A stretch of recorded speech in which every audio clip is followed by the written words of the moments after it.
this is training. What it isn't is a motivational speech. And it's really important for me to make that distinction up front.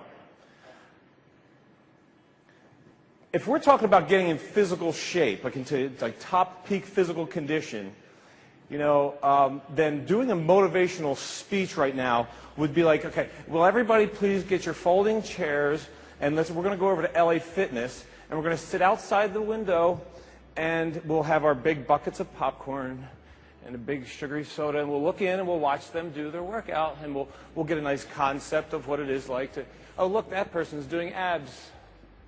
Oh, look at that, I'm getting motivated. Can you feel that? Look at the size of the plates that guy's pumping. Ooh, this is good, this feels good. There's no growth that comes from that.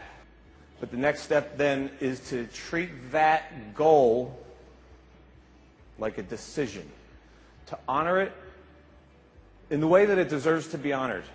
And having it be a goal isn't good enough. And we'll talk about that. We're going to spend time establishing the distinction between a decision and a goal. You also need the courage to declare.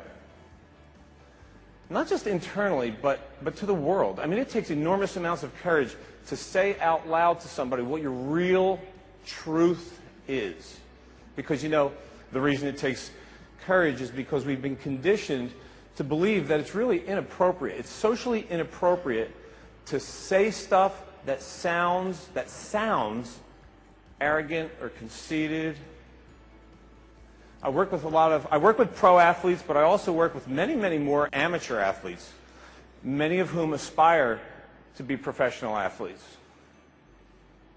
And a big part of our work is getting cool with, one, that you're committed to going professional, but two, is not being reluctant to articulate that in a natural, normal setting.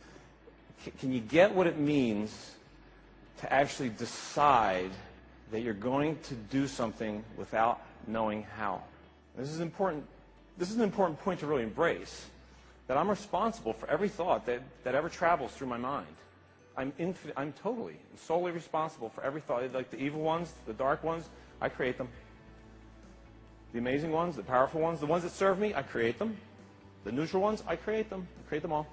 Not necessarily on purpose, and that's what we're talking about here, is about conditioning your mind, strengthening the way that you use your mind so that you will only choose to create thoughts that actually serve you. Mental toughness comes from working out your mind, from strengthening and conditioning the way that you use your brain, right? And that's really one way of articulating what this whole mental toughness training thing is about. It's about waking up. Okay, it's about awakening to the unconscious habits that you have that reside in your mind, you picked up in the past, that don't serve you. That not only don't serve you, that have you struggle, that have you suffer, right? That have you settle.